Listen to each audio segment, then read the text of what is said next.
Hi, welcome to another English video. In this video, you will learn about the passive voice in English, the passive, and when do we form the passive? We form the passive when we don't know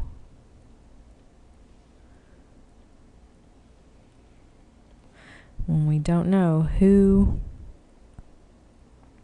made an action.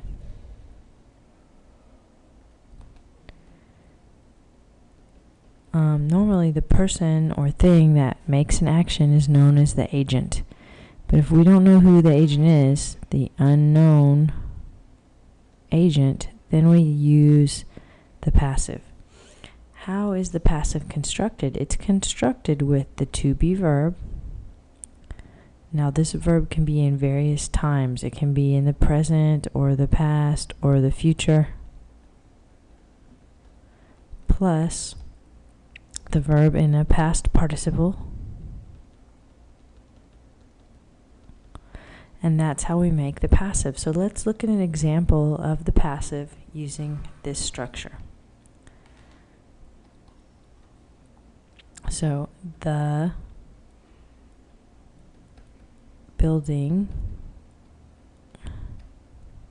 was built in 1796. So here we have the to be verb in the past. Built is the verb in the past participle.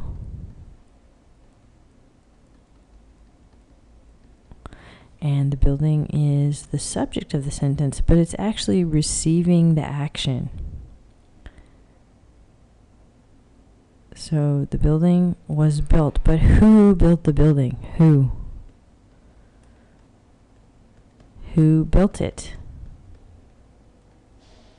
We don't know. That's why we use a passive sentence, because it's an unknown agent. The agent would be the person that built the building. If you said the workers built the building, then it would be not a passive, but an active sentence. So you could say the workers built the building in 1796. Now this sentence is actually an active sentence, because we have here workers is the subject, built is the verb, and the building is the object. And as a subject, it's also the agent. Workers is the agent because they are the ones that made the action. They did the verb, and the building received that action. That's why it's active, as compared to this passive sentence where the agent is unknown.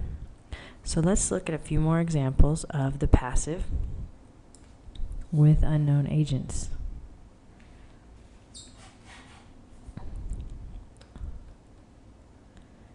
The house was painted green. Here we have was, the to be verb. Painted is the past participle. It should be spelled like this: painted, past participle.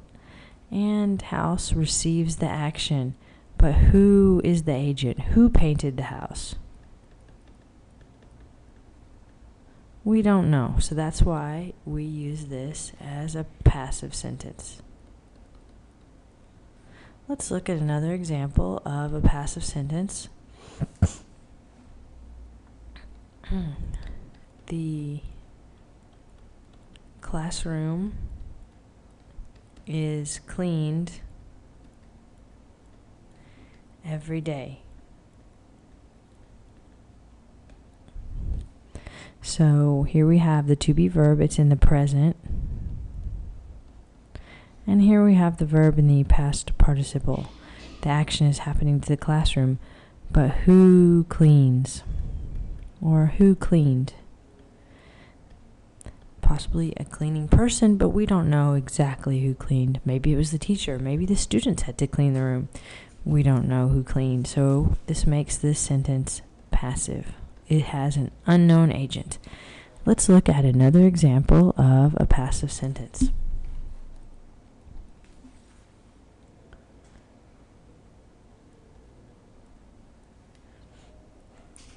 The car was damaged